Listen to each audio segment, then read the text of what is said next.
السلام علیکم. محمد اظہر صدیق اپنے پروگرام ایس ویوز کے ساتھ حاضر خدمت ہے. 6 دسمبر 2024 اور آج جمعۃ المبارک کا دن ہے. میں اسلام آباد ہائی کورٹ آنا ہوا تھا. اسلام آباد ہائی کورٹ میں جو نئی درخواست دائر کی ہے اور باقی اسلام آباد ہائی کورٹ میں کیا سماعتیں ہوئی اس پہ گفتگو ہوگی. اور عمران خان آگے یا پاکستان تحریک انصاف کا سول نافرمانی کی تحریک شروع کرنے چاہتی ہے. اور بیرسٹر گوہر نے جو عامر کے پروگرام میں کہا کہ ڈیل کو قریب تھی. اب یہ دیکھتے ہیں یہ کیا کہانی ہے, اس پہ گفتگو کریں گے. 26ویں آئینی ترمیم تک ججز کی تعیناتی التوا میں رکھنے کی بات, جو ملٹری ٹرائل میں کیسز چل رہے ہیں وہ بھی التوا میں رکھنے کی باتیں, تو یہ ساری چیزیں جو ہے اس پہ آج گفتگو کریں گے. سب سے پہلے میں آپ کے سامنے رکھ دیتا ہوں اور وہ بہت ضروری ہے کہ عمران خان کا جو کیسز ہیں, عمران خان نے انفارمیشن لینے کے لیے کہ کیسز کتنے دائر ہیں اور وہ تعداد دیکھیں بڑھتی جا رہی ہے. یعنی حیران کن بات یہ ہے کہ وہ بڑھتی جا رہی ہے, رکنے کا نام لے نہیں رہی. اور حکومت وقت بدماشی پہ ہے, وہ جو کام کر رہی ہے وہ آپ کے سامنے ہے. جو میرے سامنے ڈیٹا ہے وہ میں پڑھ دیتا ہوں. عمران خان کا ملک بھر میں درج مقدمہ کی تعداد 188 پہنچ گئی. کیا عمران خان نے ایسا کیا ہے؟ کیا وائلنس کی ہے؟ کیا دہشت گردی کی ہے؟ کچھ نہیں ہے. یاد رکھیے گا کوئی ایسی چیز نہیں ہے. اور عمران خان کی بہن نورین خان کی درخواست پر جو ہے وزارت داخلہ نے رپورٹ ہائی کورٹ میں پیش کر دی. انہوں نے بتایا کہ عمران خان کے خلاف پنجاب میں 99 سینچری ہونے والی ہے اور خیبر پختونخوا میں صرف 2 ہیں اور اسلام آباد کے 76 مقدمہ 76 ہیں. ایف آئی اے میں عمران خان کے خلاف 7 مقدمات, انکوائریز. نیب میں عمران خان کے خلاف 3 مقدمات اور توشہ خانہ کیس میں سزا کے خلاف عمران خان کی اپیل.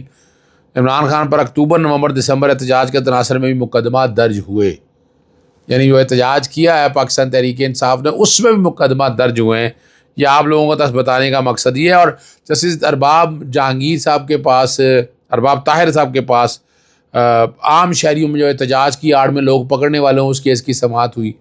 بڑے تکلیف دہ ریمارکس اس کانٹیکس میں ہیں کہ جو ظلم ہو رہا ہے وہ ساری باتیں ڈسکس ہوئی ہیں اور ایک ایک چیز سامنے رکھی گئی ہے. کورٹ بڑا کلیئرٹی کے ساتھ ان معاملات کو دیکھ رہی ہے اور چاہتی یہی ہے کہ آئین اور قانون کی بالادستی اور اس کے مطابق ہی فیصلے کیا جا سکے. یہ آپ لوگوں کے سامنے اس لیے لانے کی ضروری ہے تاکہ آپ سمجھ سکیں کہ اصل حالات اور واقعات کیا ہیں. اب عمران خان آگے نے حکومت کو خبردار کیا ہے کہ اگر ان کے مطالبات پورے نہیں کیے گئے تو سول نافرمانی کی تحریک شروع کریں گے. کرو یا مرو کے احتجاج کی بظاہر ناکامی کے بعد سامنے آیا ہے اور اس میں وہ واضح آ چکا ہے. جوڈیشل کمیشن بنانے کی بات ہے 9 مئی کے حوالے سے بھی اور 26 نومبر کے حوالے سے بھی ہے. اور قیدیوں کو رہا کرنے کے حوالے سے وہ بھی چیز سامنے آنی ہے. ایک چیز کا اور ذکر کرتا چلوں, رات لیٹ آورس میں خبر آئی تھی قاضی فائزہ کا. میں نے آپ کو پہلے دن ہی کہہ دیا تھا کہ کوئی ایویڈنس نہیں ہے. یہ بات ہو رہی ہے لنڈن میں جو ہائی کمیشن سے نکلتے ہوئے سرکاری سفارتی گاڑی کو, یعنی نہ تو قاضی فائزہ کو سفارتی پروٹوکول تھا ان کو, وہ اگر سفارتی گاڑی میں آئے تھے تو اگر وزیر اعظم کی گاڑی میں کوئی سفر کر رہا ہو تو کیا وہ اس کے خلاف پرچہ درج ہو جائے گا, وزیر اعظم کی پریولیج مل جائے گی. قاضی فائزہ صاحب تو یہ لینا چاہتے تھے. وہ بڑا مشہور معاملہ کوا چلا ہنس کی چال اور اپنی چال بھی بھول گیا اور ایویڈنس کوئی نہیں ملی. یہی فرق ہے برطانیہ کی پولیس کو. اور حال دیکھ کے ہمارے یہاں کیا کیا. ہمارے یہاں وزارت داخلہ فوراً اٹھی, پولیس نے پرچے درج کروا, جناب ایف آئی اے اٹھ گیا اور آپ کو پتہ ہے کہ کیا کچھ ہوا. لوگوں کو یہاں سے پاکستان سے اٹھایا گیا, سافٹ ویئر اپڈیٹ کیے گئے. یہ ساری وہ چیزیں ہیں جو سارے عوامل ہیں جو سامنے آپ کے ہونے چاہیے اور آپ کو اندازہ ہونا چاہیے کہ کیا حالات ہے, واقعات ہیں. یعنی تکلیف ہے اسی بات کو سامنے رکھ کر میں کرتا ہوں کہ یعنی یہ ظلم ہے, یہ زیادتی ہے. اور یہاں کا جناب شناختی کارڈ منسوخ کر دیں گے, پاسپورٹ منسوخ, کس بات پہ کریں گے؟ کیا احتجاج ہی کیا ہے نا, کیا ایسا کر دیا ہے؟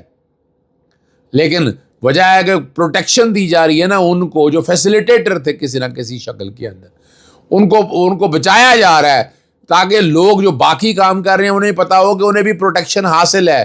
لیکن عوام تو نہیں کسی کی بات ماننے والی ہے. عوام تو آپ کو پتہ ہے اس کا اپنا ایک طریقہ کار ہے اپنا یہ. اب حامد میر جو یعنی پیمرا نے کو 3 صفوں کی مختلف کمپلینٹیں جو فائل کی ہے مختلف چینلز کے خلاف، سب سے زیادہ حامد میر کے خلاف ہے کہ حامد میر جو ہے نا اداروں کے بارے میں یا باقی لوگوں کے بارے میں بات کرتے ہیں تو اتنی ڈھیر ساری جو کمپلینٹیں ہیں وہ حامد میر کے خلاف پیمرا میں داخل ہو گئی ہیں. اب لوگ تو سوال کریں گے کہ وہ اگر اداروں کے خلاف دائر ہوئی ہے تو اس کا مطلب ہے کہ مخصوص لوگ درخواستیں دائر کر رہے ہیں. ایسا تو نہیں ہے، عام بندہ تو کر نہیں رہا.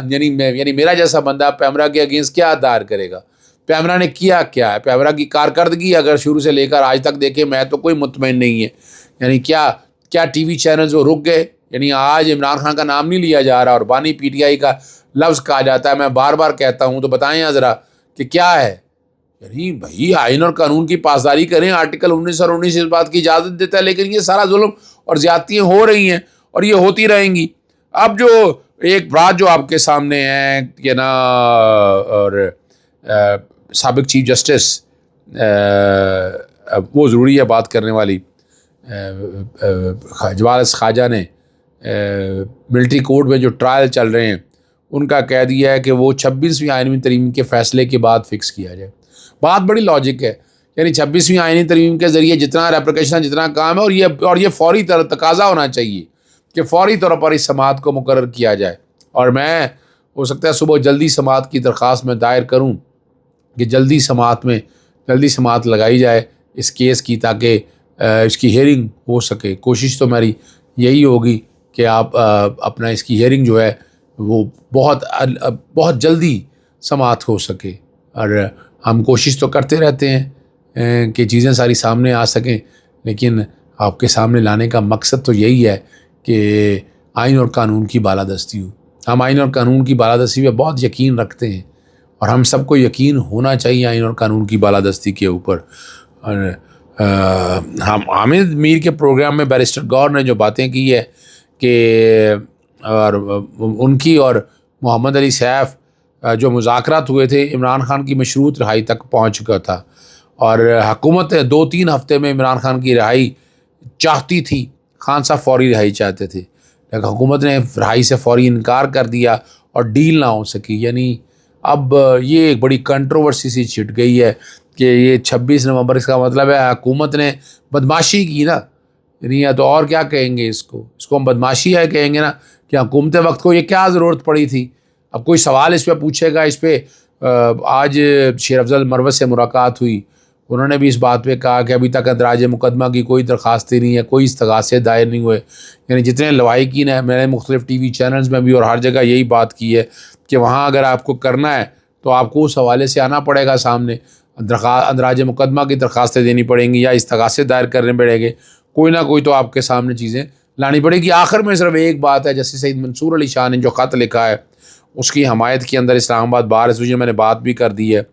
اور ایڈہاک ججز کی تعیناتی سے پہلے رولز جو ہے نا پہلے فائنل ہونے چاہیے اور جتنی ججز کی تعیناتی کرنی ہے یہ ملتوی کیا جائے اور 26ویں آئینی ترمیم کی درخواست مقرر کی جائے اور اس کا فیصلہ ہو اور ان فیصلوں کے بعد اگر یہ بنایا جائے تب مناسب ہے. اسی طرح رول جب تک نہیں بنتے جب ججز کی تعینات نہ کی جائے.